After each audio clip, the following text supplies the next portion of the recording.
दोस्तों नमस्कार, मैं हूं गुड्डू शर्मा। आप सभी का स्वागत करता हूं अपने यूट्यूब चैनल तैयारी हेल्प में।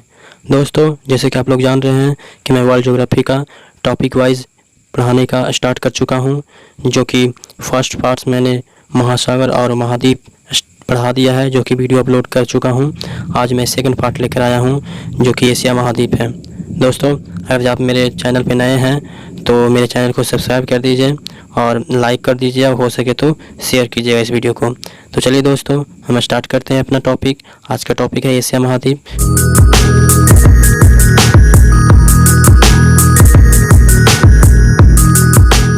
दोस्तों एशिया महाद्वीप, जैसे कि मैंने आपको पिछले वीडियो में बताया था कि एशिया महाद्वीप में सबसे बड़ा जो देश होता है वो चीन देश है। जैसे कि आप इस एशिया महाद्वीप का मैप में देख रहे हैं कि सबसे बड़ा कौन सा देश है, चीन देश है। और दोस्तों चीन से सटे हुए देश कौन कौन सा है, तो एक मंगोलिया देश है, उसके बाद कजाकिस्तान है, इंडिया है, भूटान है, नेपाल है, उसके बाद और भी देश है, पाकिस्तान है, अफ़गानिस्तान है। तो ये सारे देश जो है हमारा वो चीन की सीमा बनाती है। दोस्तों ये आप जो देख रहे हैं वो भी एशिया में ही है। हालांकि रूस है, यूरोप का भाग है, लेकिन ये एशिया में ही है। कुछ भाग जो यूरोप का है, जैसे रसिया का जो भाग है, कुछ भाग एशिया में भी पड़ता है, तो ये रसिया का यही भाग पड़ता है एशिया में। इसमें ही एक शहर साइबेरिया नाम के शहर है, जहाँ की एशिया के दो बड़े झील, एक विक्टोरिया जो कि सबसे बड़ा झील है, और एक बैकलॉल झील है जो कि सबसे गहरा झील इसी स्थान पे पाया जाता है। तो चलिए दोस्तों, हमने पिछले वीडियो में हम एशिया महाद्वीप के बारे में कुछ चर्चा किए थे, हम इसको पूरा डिटेल से जानते हैं। तो चलिए दोस्तों आगे बढ़ते हैं।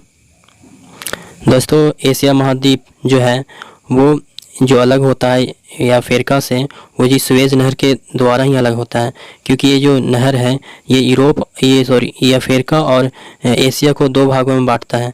ये जो आप देख रहे हैं, ये इसमें इमेज जो आपको दिखाई दे रहा है, ये देखिए, ये जो है हमारा यहाँ पे सुएज नहर बना हुआ है।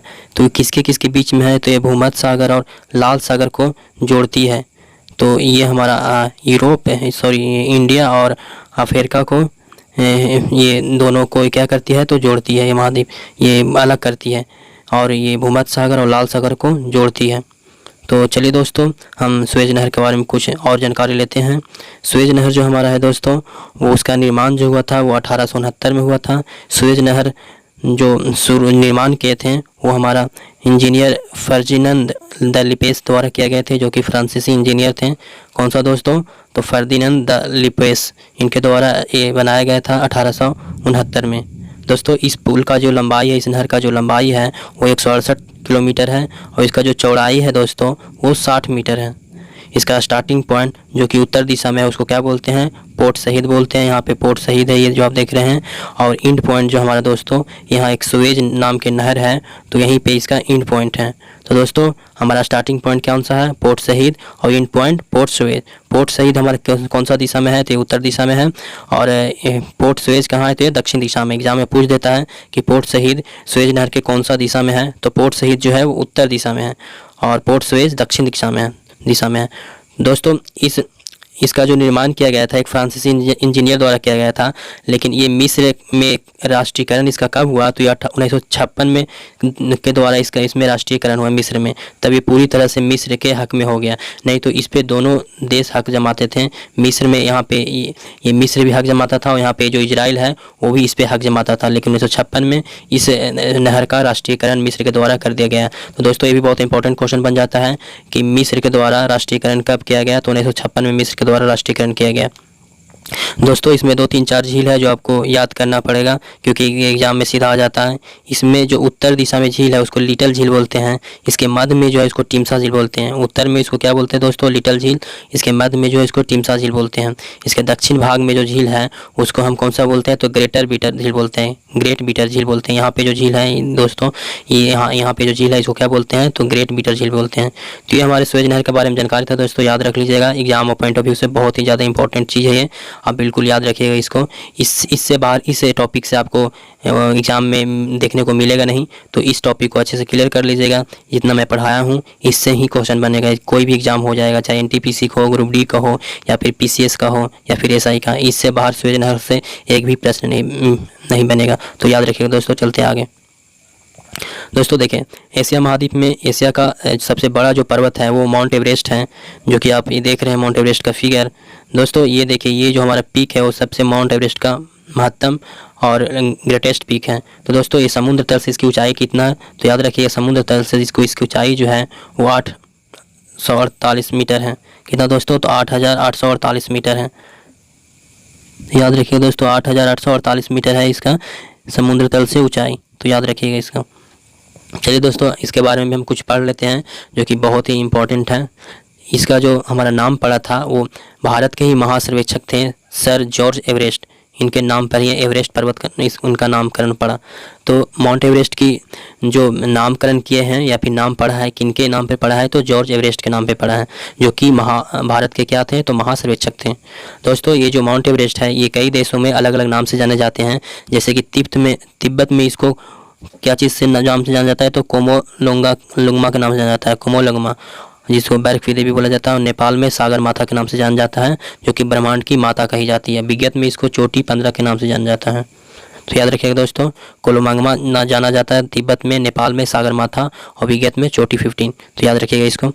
इस पृथ्वी की ये तीसरी ध्रुव है, क्योंकि ये अलग ही बिल्कुल है, इतनी ऊंचाई है, तो इसको तीसरी ध्रुव कहा जाता है माउंट एवरेस्ट को, क्योंकि ये एशिया में नहीं बल्कि पूरे विश्व में सबसे ऊंची चोटी है एवरेस्ट। तो याद रखिएगा दोस्तों, इसलिए इसको तीसरी ध्रुव कहा गया है।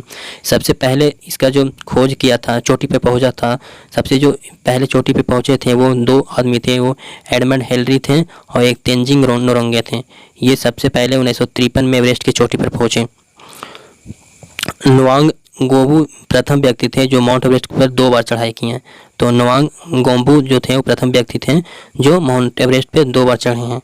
ये जुको तवाई जो थी पहली महिला थी माउंट एवरेस्ट पर चढ़ने वाली, ठीक है, याद रखिएगा। जोको तवाई जो कि जापान की थी, पहली महिला थी एवरेस्ट पर चढ़ने वाली, जो 1975 में चढ़ी है। क्वेश्चन बहुत बार एग्जाम में पूछा गया है कि जोको तवाई कहाँ की थी, तो जापान की थी, पहली महिला थी जो कि एवरेस्ट पर चढ़ी थी। बिचेंद्री पाल पहली भारतीय थी जो कि एवरेस्ट पर चढ़ी थी, कब, तो 1984 में। भी इंडिया भारत के दृष्टिकोण से बहुत ही इंपॉर्टेंट क्वेश्चन है, याद रखिएगा। बिचेंद्री पाल भारत की तरफ से पहली बार एवरेस्ट की चोटी पर 1984 में चढ़ी थी। चलिए दोस्तों आगे बढ़ते हैं। दोस्तों ये फू दोरोजी थी, फू दोरोजी जो प्रथम व्यक्ति थी जो कि बिना ऑक्सीजन के माउंट एवरेस्ट पे चढ़ी थी। ये बहुत इंपॉर्टेंट है। कौन व्यक्ति थी जो बिना ऑक्सीजन के एवरेस्ट पे चढ़ी थी, तो फू दोरोजी थी जो बिना ऑक्सीजन के चढ़ी थी माउंट एवरेस्ट पे, याद रखिएगा, बहुत ही अच्छा क्वेश्चन है। अस्पा शेरपा है जो सबसे ज़्यादा बार माउंट एवरेस्ट पे चढ़ने के रिकॉर्ड बना दिया। कितने बार, तो 21 बार। अप्पा शेरपा कहाँ के हैं, तो नेपाल के हैं जो सबसे ज़्यादा एवरेस्ट पे चढ़ी है, 21 बार। मालवेता पूर्णा जो है भारत के आंध्र प्रदेश के रहने वाली है, जो सबसे कम उम्र की महिला है, जो 2014 में एवरेस्ट पर चढ़ी थी। जॉर्डन रोमरो जो है वो प्रथम अमेरिकन है या पुरुष है जो सबसे कम उम्र में चढ़े हैं, वो 13 वर्ष में चढ़े हैं, किस पे, तो माउंट एवरेस्ट पे, जॉर्डन रोमरो। राघवा जुनेजा जो है सबसे कम उम्र में पुरुष भारतीय है, जो कि ये 15 साल में ये माउंट एवरेस्ट को फतेह की थी। कहाँ से है ये, बिलोंग करते हैं, तो मुरादाबाद उत्तर प्रदेश से। तो टॉम विक्टर जो है वो पहले विकलांग थे, अमेरिकी विकलांग थे जो आर्टिफिशियल लेग लगा के माउंट एवरेस्ट पे चढ़े हैं, टॉम विक्टर। भारतीय कौन सा है, तो भारतीय एक है जो भी चढ़ चुके हैं, उनका नाम उनका नाम भुला रहा हूँ, जो आपको बाद में बताऊँगा। चलिए दोस्तों आगे बढ़ते हैं।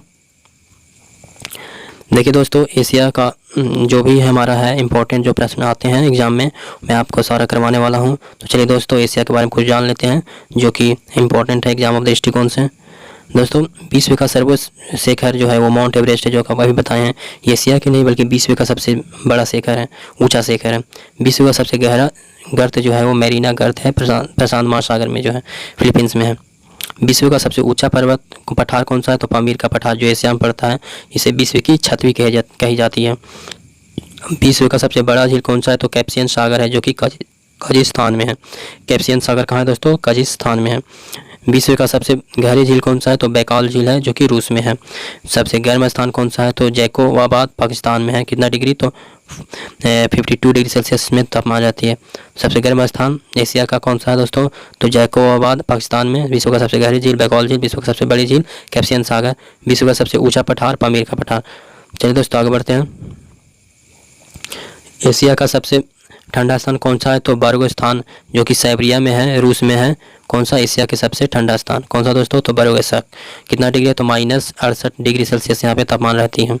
विश्व का सर्वाधिक वर्षा होने वाला देश क्षेत्र कौन सा है, तो मानिसराम जो है भारत में है, मेघालय में पड़ता है। विश्व का सबसे ज़्यादा जनसंख्या वाला देश कौन सा है, चीन है, बता चुके हैं। एशिया का सबसे लंबी नदी यांगसी नदी है जो कि चीन में है, कितना है, तो 5797 किलोमीटर तक ये नदी जाती है। एशिया का सबसे बड़ा देश कौन सा है, चीन है। सबसे छोटा देश मालदीव है। एशिया का सबसे लंबा रेल मार्ग कौन सा है, तो ट्रांस साइबेरियन है, याद रखिएगा। एशिया का सबसे लंबा रेल मार्ग कौन सा है, तो ट्रांस साइबेरियन है। ओके दोस्तों, याद रखिएगा। चलिए नेक्स्ट चलते हैं, आगे बढ़ते हैं। तो दोस्तों विश्व का सबसे ऊंचा खारे पानी का झील जो है हमारा, वो भी एशिया में ही है, पैंगोंग झील, जो कि लद्दाख और तिब्बत में बनता है, तिब्बत में है। कौन सा दोस्तों, तो पैंगोंग झील विश्व का सबसे ऊंचा खारे पानी का झील है, याद रखिएगा इसको। विश्व का सबसे ऊंचा रेलवे लाइन कहाँ बना है, तो चीन में बना है विश्व का सबसे ऊंचा रेलवे लाइन। विश्व का सबसे लंबा प्लेटफॉर्म कौन सा है, रेलवे प्लेटफॉर्म, तो गोरखपुर है, आप लोग जानते हैं, ये 1.3 किलोमीटर लंबा है। विश्व का सबसे ज़्यादा मछली पकड़ने वाला देश चीन है, आप सभी लोग जानते हैं, ये चीन में ही सबसे ज़्यादा मछली पकड़ी जाती है। विश्व का सबसे ज़्यादा डाकिया भारत में है, याद रखिएगा। एशिया का सबसे ज़्यादा घना द्वीप जावा द्वीप है। एशिया का सबसे लंबी रेलवे सुरंग कौन सा, तो सिक्किम सुरंग है, जापान में है, याद रखिएगा। विश्व का सर्वाधिक प्राकृतिक रबड़ उत्पादित कौन सा है, तो थाईलैंड है, सबसे ज़्यादा प्राकृतिक रबड़ उत्पादन करता है कौन सा, तो थाईलैंड।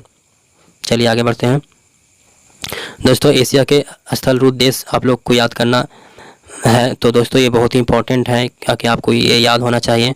तो दोस्तों याद इसको करने का एक तरीका है कि आप जितना भी तान लगा हुआ है, जैसे कि कजाकिस्तान हो गया, अफगानिस्तान हो गया, उसके बाद तुर्कमेनिस्तान हो गया, उज्बेकिस्तान हो गया, किर्गिस्तान हो गया, तजिकिस्तान हो गया, लाओस हो गया, ये जो वर्ड है आप इस तरह से याद कीजिएगा कि सब में तान लगा हो मैक्सिमम में।